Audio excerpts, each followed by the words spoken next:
자, 세 번째 주제 넘어가도록 하겠습니다. 자, 손학규 미래당 대표 추석까지 당 지지율이 10%가 안 되면 사퇴한다. 50%도 아니고요. 10% 미달할 경우에 사퇴한다. 자, 바른미래당 정말 점점 내용이 깊어지고 있습니다. 자, 저 이야기 왜 하게 됐습니까? 좀 설명해 주시죠. 네. 우선 뭐 최근에 그 바른미래당의 최고위원 회의를 할 때 딱 두 사람만 남아서 자리를 지켰다는 얘기가 있었죠. 네.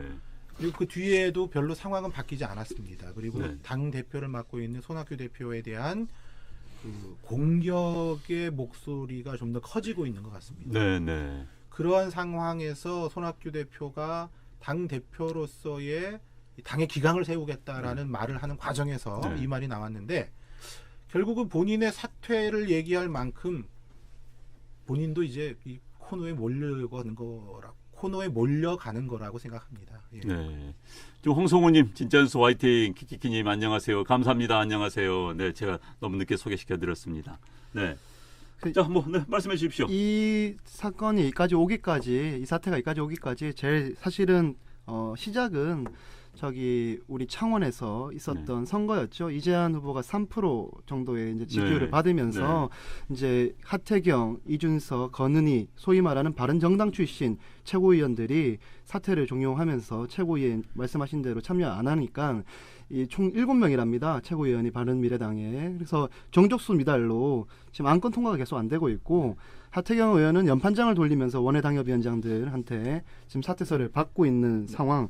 아, 지금 받고 있어요? 네, 어제 선언하시고 연판장을 받고 있습니다. 예. 그런 상황에서 이제 지금 이 많이 그 고민에 빠졌을 손학규 대표가 결정한 정면 돌파 방법으로 이제 보이는데 결국에는 최고위원, 지명직 최고위원 2명을 이제 임명하겠다라고 하는 거거든요. 네. 원내에 사나 원외에 사나 네. 남녀 비율을 맞춰서 한다는데요. 이렇게 되면 이제 정족수가 되겠죠. 네. 요 체제로 이제 이끌어 가지고 추석까지 가서 10% 안 받으면 사퇴하겠다라고 하는데 아까 그 사회자분께서도 말씀하셨지만 10%가 안 되면 사퇴하겠다. 그런 얘기는 잘 들어보기가 참 어려운 대표 공당의 대표 그리고 어쨌든 이 교섭단체의 대표로서 할 말은 아니다라고 생각이 듭니다. 네. 그러니까 10%라고 하는 것이 우리가 이제 이렇게 봐야 될 것 같아요. 10%가 안 되면 사퇴하겠다는 것은 본인이 10%를 만들 자신이 있겠다라는 말이 담겨 있느냐에서 시작해야겠죠. 네. 근데 10% 만들 자신이 있다. 이거는 아까 말씀하신 것처럼 공당에 또 그것도 원내 교섭단체를 구성하고 그렇죠. 있는 당의 네. 대표로서 네. 할 말이 아니라는 겁니다. 네. 그러면 그건 아닌 거예요. 네. 다른 의미가 있는 거죠. 네. 그건 뭐냐? 사퇴하기 싫다. 네. 10%는 되겠지. 네. 이렇게 됐는데 이거 정말 너무 모양 빠지죠. 근데 저는 여기 계산에 깔려 있는 게 결국에 히든 카드가 있지 않습니까? 네. 이 바른미래당의 히든 카드는 안철수라고 하는 이 잠룡 후보가 있기 때문에 지금 오늘 보니까 독일에서 뭐 하프 마라톤 뛰시고 뭐 이렇게 열심히 하시고 있다고 하던데요. 팔자 좋으세요. 지금 뭐 거기서 막 마라톤 뛰고 뭐 건강 과시하고 뭐 완주했다고 사진 찍고 있고 저 보고 팔자 좋네요. 그 생각이 들었습니다. 네. 히든 카드십니다. 바른미래당의 히든 카드가 돌아올 시점을 보고 거기에 올라갈 이제 퍼센트를 계산해서 10% 정도는 나올 거다라는 기대를 가지고 말씀하신 대로 사퇴하지 않겠다라는 의지를 보였다라고.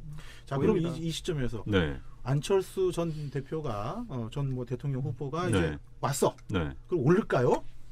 어떻게 보세요? 질문을 던져주셨네요.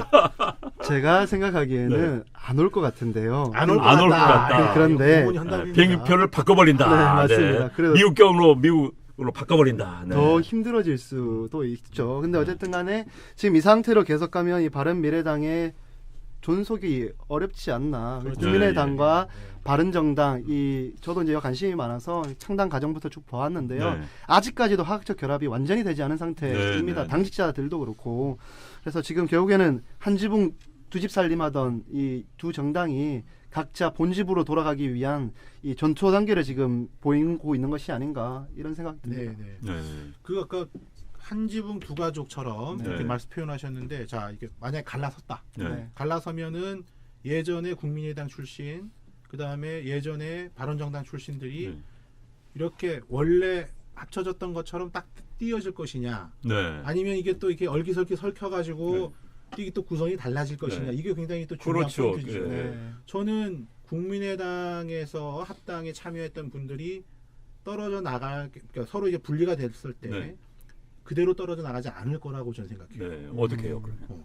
예를 들어서 지금 가장 얘기가 많이 나오는 게 네. 이현주 네, 의원 네, 아니겠습니까? 네, 네. 그러니까 이현주 의원이 대표적인 사람 뭡니까 이제 뭐랄까 사례라고 하면 표현하면 맞겠죠. 네. 사례. 네. 그런 사례가 될 텐데 그 과정에서 자신의 지역구에서 재선이 쉽지 않겠다. 네. 이런 사람들은 적절하게 지역구를 옮길 가능성이 있다고 저는 보는 거예요. 네. 지금 이현주 의원도 지역구를 사실 옮기려고 하는 뭐 걸로 부산으로 알고 가려고 있죠. 하는 거 예. 아닐까요? 아니 그런 이야기 나오고 예, 있죠. 예. 네. 그러면은 이제 뭐 자유한국당을 비롯한 이제 뭐 보수 세력의 재편 네. 그런 논의 과정에서 뭔가 이제 이 판에 이제 재구성이 있다는 거죠. 네, 그러면서 국민의당 출신의 그 의원들이 네. 다 가지 않고 다른 곳으로 갈 가능성이 있다. 이렇게 네. 저는 보고 있습니다. 네, 네, 네. 다 가지 않고 그러면 몇 명 누구죠? 안철수 대표의 측근들은 또 이 과거 국민의당 출신 가운데서도 호남 의원들하고는 좀 약간 좀 다르죠. 예, 색깔이 좀 예. 다르지요. 네. 그러면 지금 29석인데 네. 만에 하나 이 방송을 손학규 대표 들으시면 굉장히 언짢겠습니다. 많은 뭐 저도 손학규 대표 잘 압니다만은 만에 하나 이제 이렇게 갈라선다면은 어느 정도로 갈라서게 될까요? 29명이. 네. 저는 뭐 일단은 바른정당 출신 남아있던 유승민계, 네. 소위 말하는 유승민계라고 하는 오늘 뭐 지상욱 의원님도 자유한국당 주최 행사에 오셔가지고 앉아 계시고 하시던데요. 네. 그 6명 정도 되죠. 6명, 7명 정도 되시는 분들은 제가 보기에는 이쪽으로 떼어져서 돌아오실 것 같고 거기에 이현주 의원 플러스해서 한 10명 정도가 이쪽으로 오고 네. 또 소위 말하는 민주평화당으로 네. 민평당으로 가실 분들도 좀 있는 것 같아요. 네, 보니까 네, 예, 예. 또 그 내분 안에서 얘기를 들어보니까 자유한국당하고의 통합이 아니라 민평당, 민평당하고의 이제 통합을 얘기하시는 분들도 꽤 있는 것 같더라고요. 네. 거기에 또 떨어져서 호남 출신들 한 네.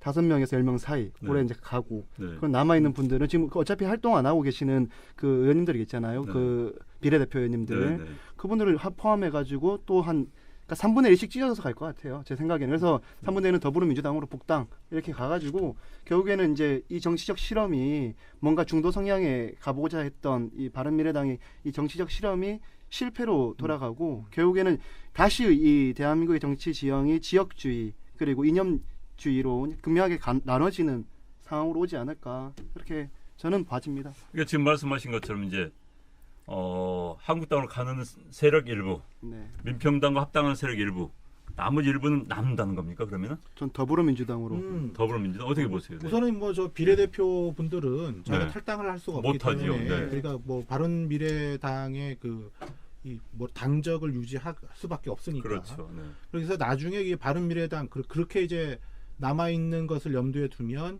국민의당 죄송합니다. 국민의당이 아니라 이제 저 어디죠?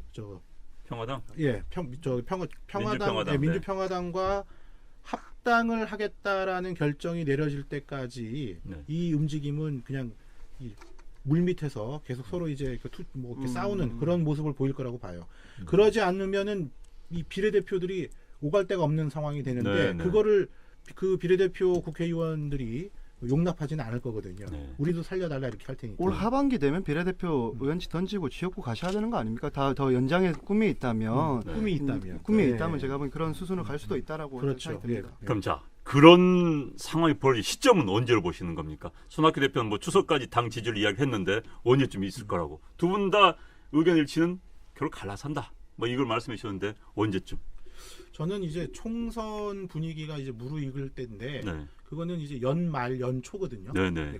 그때 비로소 구체적인 움직임이 벌어질 거라고 생각합니다. 네. 저는 오롯이 자유한국당의 결정에 달려 있다고 봅니다. 그래서 네. 자유한국당이 언제 당무감사를 시작을 하고 네. 조강특위를 가동하느냐 네. 또 그 수준을 얼마큼 늘릴 것이냐에 따라서 이 분당의 조짐이 바로 보일 것이라고 자리를 열어주면 들어온다 맞습니다. 이런 이야기입니까? 맞습니다. 네.